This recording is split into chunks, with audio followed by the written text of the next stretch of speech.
नमस्कार दोस्तों, हम इस वीडियो में देखने वाले हैं कि रासायनिक अभिक्रियाएं कितने प्रकार की होती हैं। साथ ही साथ हम जानेंगे कि लोहे में जंग क्यों लग जाती है। सीमेंट का जब मकान बनाया जाता है तो उसको पानी से भिगोया क्यों जाता है, यानी उसकी तराई क्यों की जाती है।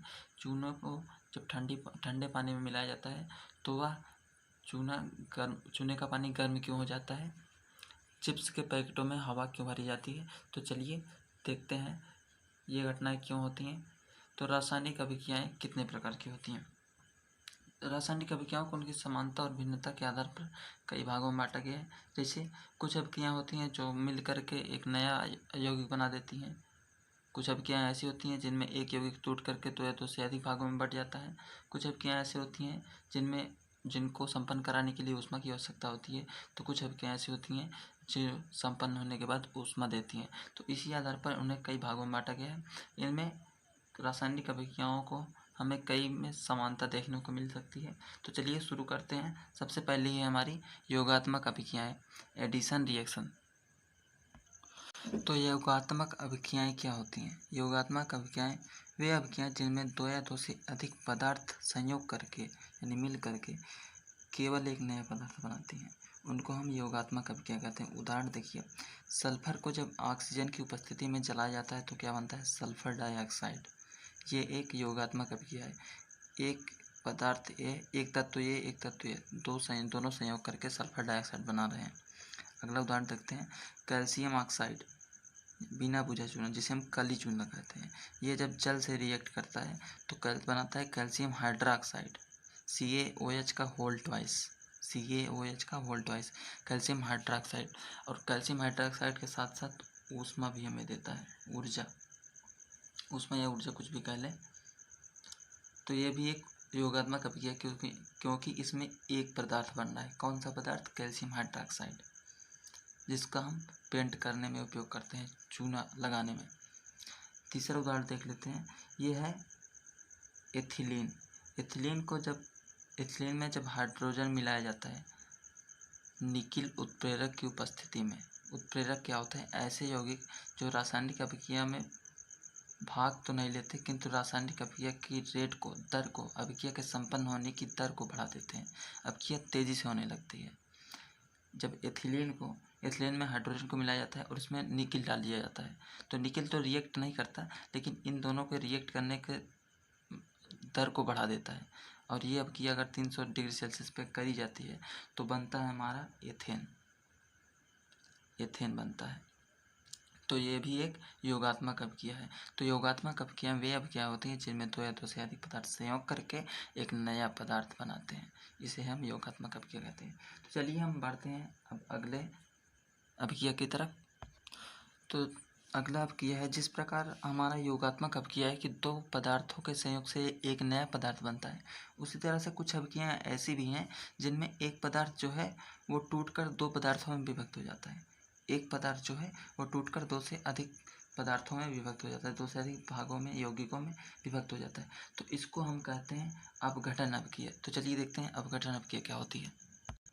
तो अपघटन अभिक्रियाएं क्या होती हैं कि वे अभिक्रियाएं जिनमें कोई पदार्थ दो या दो से अधिक सरल अणुओं में विभाजित हो जाता है। यहाँ पे हमने पदार्थ दो बार लिख दिया, एक बार काट देते हैं। तो वे अभिक्रियाएं जिनमें कोई पदार्थ दो या दो से अधिक सरल अणुओं में विभाजित हो जाता है। जैसे उदाहरण देखिए, 2KClO3। यहाँ पे इसको ऊष्मा देने पर ये 2KCl और ऑक्सीजन में टूट जाता है। इसको पढ़ते हैं पोटेशियम परक्लोरेट। तो इसको जब ऊष्मा दी जाती है तो यह पोटेशियम क्लोराइड और ऑक्सीजन में टूट जाता है। उसी प्रकार है हमारा फेरस सल्फेट। इसको जब ऊष्मा दी जाती है तो यह ferric oxide, sulphur dioxide, sulphur trioxide में टूट जाता है। तो यहाँ पे देख रहे हैं हमारा एक यौगिक है वो दो या दो से अधिक सरल यौगिकों या फिर सरल अणुओं में विभाजित हो जा रहा है, इसलिए यह एक अपघटन अभिक्रिया है। तो वे अभिक्रियाएं जिनमें कोई पदार्थ दो या दो से अधिक सरल अणुओं में विभाजित हो जाता है अपघटन अभिक्रियाएं कहलाती हैं। कुछ अपघटन अभिक्रियाएं ऐसी भी होती हैं जो रिवर्सेबल होती हैं, यानी उत्क्रमणीय होती हैं। अभी उत्क्रमणीय अभिक्रिया भी पढ़ेंगे हम। उत्क्रमणीय अभिक्रियाएं वे अभिक्रिया होते हैं जिनमें उत्पाद से अभिकारक और अभिकारक से उत्पाद बनाया जा सकता है। तो कुछ अपघटन अभिक्रियाएं ऐसी भी होती हैं जो रिवर्सेबल होती हैं। तो उनसे एक पदार्थ यानी एक पदार्थ है वो दो से अधिक सरल घटकों में विभाजित हो जाएगा और दो से अधिक सरल घटक मिलकर के फिर एक नया पदार्थ बना रहे हैं, यानी कि इसमें अपघटन और योगात्मक दोनों अपक्रिया होती हैं। इसको हम कहते हैं वियोजन अपक्रिया। तो चलिए पहले वियोजन अपक्रिया देख लेते हैं, फिर उत्क्रमणीय अपक्रिया को देखेंगे। तो वियोजन अपक्रियाएं वह उत्क्रमणीय अपक्रियाएं जिनमें कोई पदार्थ दो या दो से अधिक सरल अणुओं में टूट जाता है। तो ये एक उत्क्रमणीय अपक्रिया है, यानी कह सकते हैं कि एक तरह से उत्क्रमणीय अपघटन होता है। अपघटन में दो या दो से अधिक सरल अणुओं में टूटता है और ये वो अनुत्क्रमणीय होता है, तो ये उत्क्रमणीय होता है। जैसे यहाँ पे फास्फोरस पेंटाक्लोराइड फास्फोरस पेंटाक्लोराइड ये जो होता है उत्क्रमणीय अपक्रिया है, उत्क्रमणीय वियोजन अपक्रिया यानी वियोजन अपक्रिया है। ये टूट जाता है थोड़ा सा ताप देने पर फास्फोरस ट्राइक्लोराइड और क्लोरीन में टूट जाता है थोड़ा सा ताप देने पर, इसलिए इसे कहते हैं तापीय वियोजन। तापीय वियोजन, तो वियोजन भी एक होती है तापीय वियोजन, फिर होती है स्थिरीकरण, जल अपघटन। तो ऐसे ऐसे कुछ वियोजन के भी कई पार्ट्स हैं, तापीय वियोजन, स्थिरीकरण और जल अपघटन। और वैसे ही अपघटन के भी कई पार्ट्स हैं, जैसे हम कहते हैं। तो उसी तरह से अपघटन भी कई तरह के होते हैं, जैसे एक होती है ऊष्मीय अपघटन, एक होती है वैद्युत अपघटन। तो इस तरह से होता है, जैसे यहाँ पे ऊष्मा देने पे ये टूटता है तो इसे कहते हैं ऊष्मीय अपघटन। तो वियोजन अपक्रिया का अगला उदाहरण देखते हैं। यहाँ पे है 2HI, इसको कहते हैं हाइड्रोजन आयोडाइड। तो जब इसको भी थोड़ा सा ऊष्मा दिया जाता है तो ये क्या होता है, हाइड्रोजन और आयोडीन में टूट जाता है और पुनः हाइड्रोजन और आयोडीन मिल करके 2HI बना लेते हैं। तो ये अपक्रिया लगातार चलती रहती है अगर वह निश्चित ताप पे, यानी उसकी ऊर्जा ऊष्मा सेम है, निश्चित ताप पे ये भी और ये भी, तो वो एक दूसरे में बदलते रहते हैं। PCl3 और Cl2 मिलकर के PCl5 बनाएंगे, तो PCl5 जो होता है टूट जाता है इसमें। उसी तरह से 2HI H2 और I2 बनाएंगे, तो H2 और I2 मिलकर के 2HI बनाएंगे। तो ये भी एक तापीय वियोजन अपक्रिया है। यहाँ पे अगला उदाहरण है फेरिक क्लोराइड FeCl3। एक होता है फेरस क्लोराइड FeCl2, उसका सूत्र होता है। इसमें इसकी संयोजकता 2 है, इसकी संयोजकता 3 है। तो ये होती है संयोजकता पर मैटर करती है। जिसकी संयोजकता कम होती है उसमें अस, जैसे फेरस अस क्या करते हैं, उसे पूर्व अनुलग्न लगाते हैं, सफिक्स लगाते हैं। जिसकी संयोजकता अधिक, जैसे इसकी +3 है, यहाँ पे 3 क्लोरीन को जोड़ रहा है तो इसमें इक लगाते हैं, जैसे फेरिक, इसको फेरिक क्लोराइड बनते हैं, इसको फेरस क्लोराइड बोलते हैं। चलिए अभी इसके बारे में डिटेल से जान लेते हैं।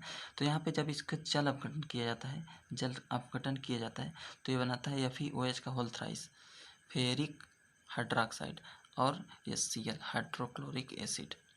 तो ये होता है वियोजन अपक्रिया। तो चलिए हम पहले परिवर्तित संयोजकता का मैटर देख लेते हैं। तो परिवर्तित संयोजकता वाले तत्व कौन से हैं? डी ब्लॉक वाले तत्व परिवर्तित संयोजकता वाले तत्व होते हैं। इनकी संयोजकता बदलती रहती है। जैसे यहाँ पे आपका फेरस है यानी लोहा की संयोजकता 2 और 3 होती है। SN माने टिन होता है, टिन की संयोजकता 2 और 4 होती है। इसी तरह से कापर और भी बहुत सारे एलिमेंट्स की संयोजकता बदलती रहती है। तो ये जब किसी तत्व से रिएक्ट करते हैं तो इनका नामकरण भी उसी आधार पर किया जाता है। जैसे यहाँ पे फेरस की संयोजकता +2 होगी, +3 +2 +4। तो यहाँ पे ये जब ऑक्सीजन से रिएक्ट करेगा तो एक बनाएगा FeO और एक बनाएगा Fe2O3 ना। तो यहाँ पे इसकी +3 होगी, इसकी -2, तो 3 दूना 6, 3 दूना 6, प्लस माइनस कैंसिल। यहाँ पे इसकी +2, इसकी -2, तो यहाँ पे ये भी इक्वल। तो इसको बोलते क्या है, उसी तरह से ये भी SN बनाता है, तो SN Cl2 बनाता है एक, यहाँ पे जब इसका +2 होगा, और जब यहाँ पे इसका +4 होता है तो SN Cl4 बनाता है। तो इसी तरह से इसका नामकरण भी किया गया है कि जब संयोजकता अधिक होगी तो उसमें इक जोड़ दिया जाता है। जैसे फेरस होता है ना, तो फेरिक बोल दिया जाता है, फेरिक, और यहाँ पे अस जोड़ दिया जाता है, फेरस। तो इसको बोलते हैं फेरस ऑक्साइड, इसको फेरिक ऑक्साइड। इसी तरह से इसको बोलते हैं स्टेनस क्लोराइड, इसको बोलते हैं स्टेनिक क्लोराइड। जिसकी संयोजकता अधिक होती है उसमें एक पूर्व अनुलग्न जोड़ देते हैं। अनुलग्न माने सफिक्स। तो इसको बोलते हैं एसन। एसन को कहा स्टैनस क्लोराइड, इसको स्टैनिक क्लोराइड। इसी तरह से क्यूप्रस ऑक्साइड, क्यूप्रिक ऑक्साइड और भी बहुत सारे एलिमेंट्स का होता है। तो चलिए अब हम अपने सब्जेक्ट की तरफ आते हैं, अपने विषय की तरफ आते हैं। तो अगला हमारा है, तो जो हमारी अगली अवक्रिया है वो है प्रतिस्थापन अवक्रिया, सब्स्टिट्यूशनल रिएक्शन। तो चलिए देखते हैं क्या होता है। तो प्रतिस्थापन अवक्रियाएं क्या होती हैं? वे अवक्रियाएं जिनमें किसी यौगिक के अणु के किसी एक परमाणु अथवा परमाणुओं के समूह के स्थान पर कोई दूसरा परमाणु अथवा परमाणुओं का समूह आ जाता है, उसे हम प्रतिस्थापन अवक्रिया कहते हैं। जैसे यहाँ पे एक यौगिक है CuSO4 कॉपर सल्फेट। इसमें हम देखते हैं कि जब अवक्रिया होती है फेरस से, तो यहाँ पे फेरस जो होता है कॉपर सल्फेट के सल्फेट से रिएक्ट करके फेरस सल्फेट बनाता है और कॉपर मुक्त हो जाता है। तो वही कह रहा है कि वे अवक्रिया जिनमें किसी यौगिक के अणु के किसी एक परमाणु अथवा परमाणुओं के समूह के स्थान पर, जैसे कॉपर के स्थान पे फेरस आ जाता है, कॉपर के स्थान पे फेरस आ जाता है, यानी फेरस जो होता है वो कॉपर को रिप्लेस कर देता है, इसे कहते हैं प्रतिस्थापन अवक्रिया। जब किसी यौगिक में किसी परमाणु अथवा परमाणुओं के समूह के स्थान पर कोई दूसरा परमाणु अथवा परमाणुओं का समूह आ जाता है तो उसे प्रतिस्थापन अवक्रिया कहते हैं। ऐसा क्यों होता है? ऐसा होता है सक्रियता के कारण। फेरस जो होता है वो कॉपर से अधिक सक्रिय है, अधिक तीव्र है। ये हमें विभव में पढ़ाया जाएगा, जब पोटेंशियल पढ़ेंगे तब। तो उसमें सक्रियता श्रेणी पढ़ाई जाती है। तो फेरस जो होता है सक्रियता श्रेणी में कॉपर से ऊपर है, इसलिए वह कॉपर सल्फेट के विलयन से फेरस जो होता है सल्फेट से रिएक्ट कर लेता है और कॉपर को मुक्त कर देता है। सेम वहीं पे यहाँ पे मेथेन जब क्लोरीन से क्रिया करता है तो यहाँ पे मेथिल क्लोराइड और HCl बनाता है। तो यहाँ पे एक क्लोरीन जो है मेथिल से जुड़ गया, दूसरा क्लोरीन हाइड्रोजन से जुड़ गया। यहाँ पे देखिए एथिल ब्रोमाइड जब पोटेशियम हाइड्रोक्साइड से क्रिया करता है तो एथेनॉल बनाता है, एथिल एल्कोहल, और पोटेशियम ब्रोमाइड बनाता है। तो यहाँ पे C2H5Br था, ब्रोमाइड था, यहाँ पे इसका स्थान किसने ले लिया? हाइड्रोक्साइड ने, और यहाँ पोटेशियम ब्रोमाइड से रिएक्ट कर गया। तो ये एक प्रतिस्थापन अवक्रिया है। इसमें एक यौगिक में किसी परमाणु अथवा परमाणुओं के समूह के स्थान पर दूसरा परमाणु आ जाता है। अच्छा, अगर ऐसा हो कि यहाँ पे हम एक और उदाहरण ले रहे हैं AgNO3। यहाँ पे AgNO3 यानी सिल्वर नाइट्रेट है जो सोडियम से रिएक्ट कर रही है, और सोडियम क्या कर रहा है कि नाइट्रेट से रिएक्ट कर ले रहा है और Ag को मुक्त कर दे रहा है। तो यहाँ पे भी प्रतिस्थापन अवक्रिया है।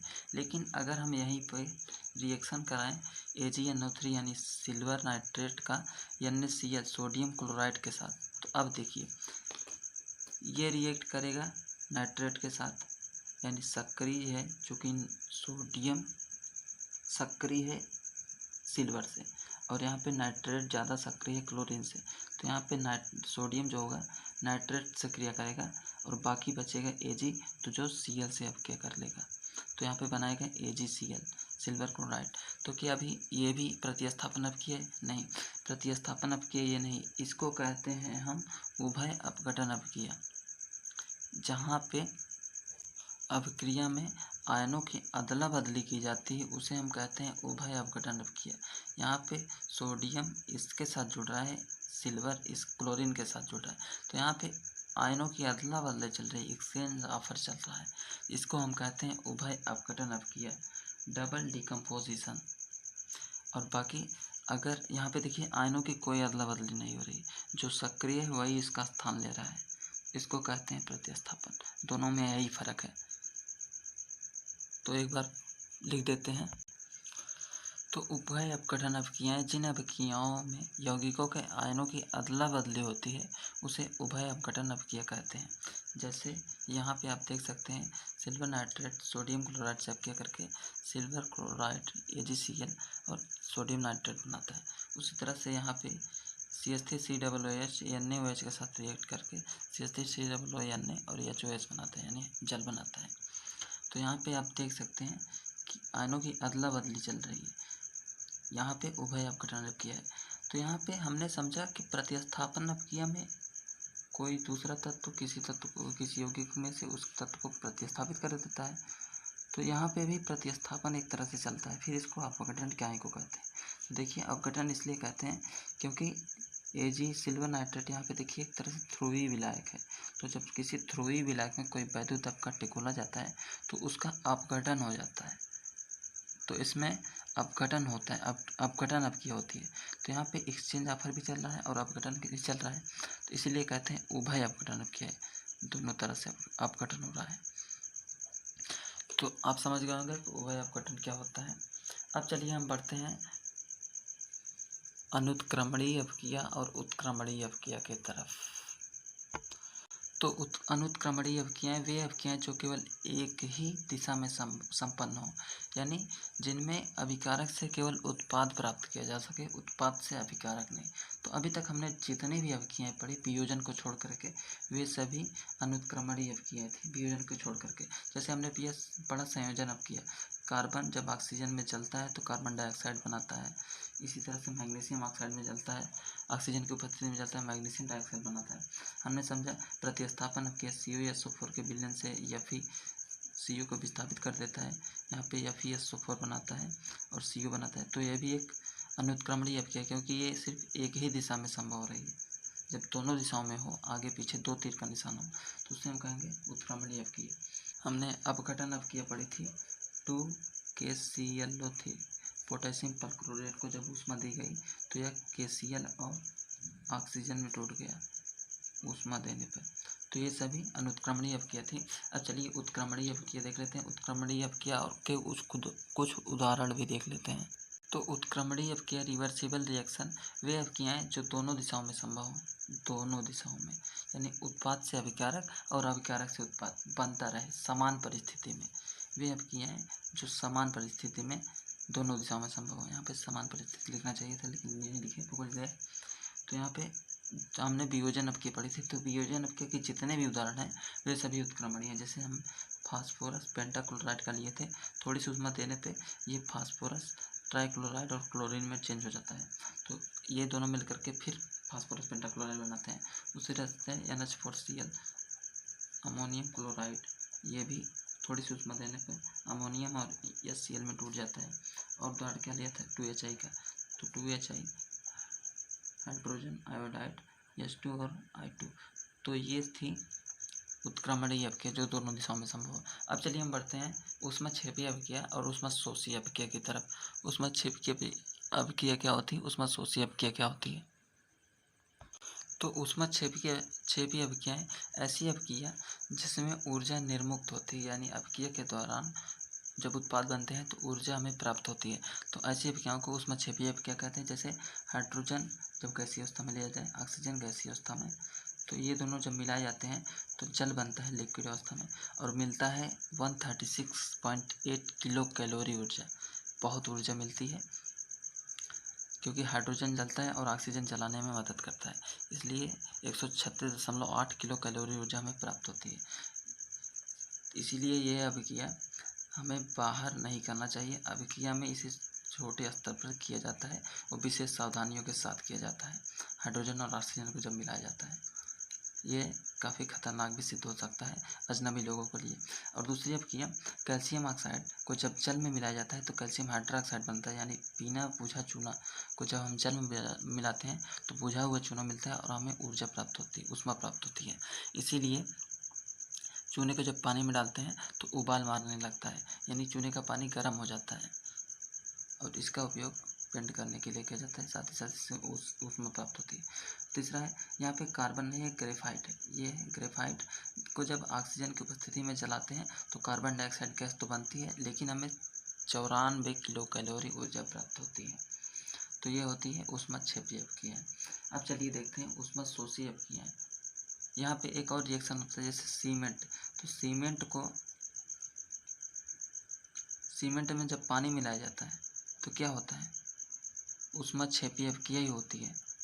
सीमेंट में पानी मिलाने पे ऊष्माक्षेपी अपव्यय होती है। इसीलिए सीमेंट की जब दीवारें बन जाती हैं तो उसके एक दिन बाद या उसी दिन उसको पानी से भिगोया जाता है, ताकि वो ऊष्माक्षेपी ऊर्जा जब उससे निकले तो फट ना जाए दीवार, इसीलिए उसको तरी की जाती है, उसमें पानी डाला जाता है।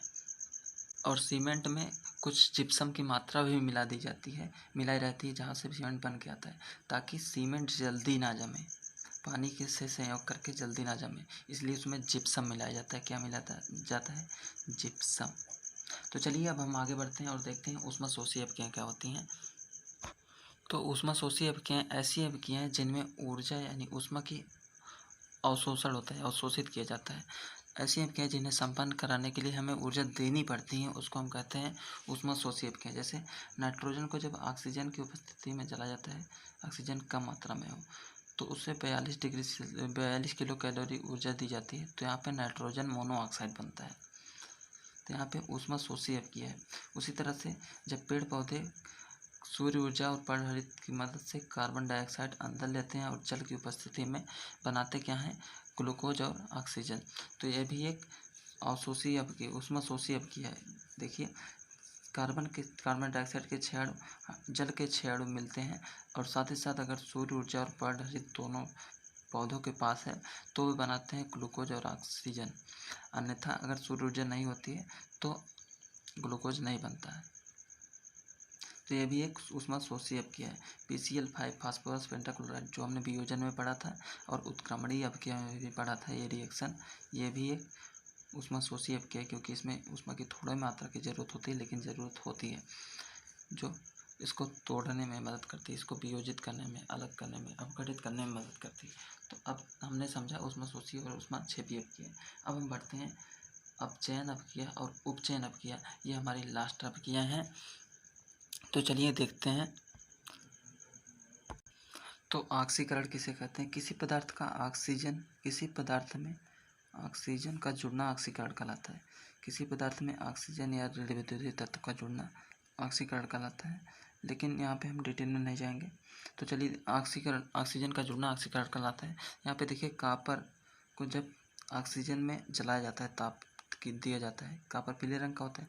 जब ऑक्सीजन में जलाया जाता है तो उसकी सतह काली पड़ जाती है, क्योंकि कापर ऑक्साइड की परत बना लेती है।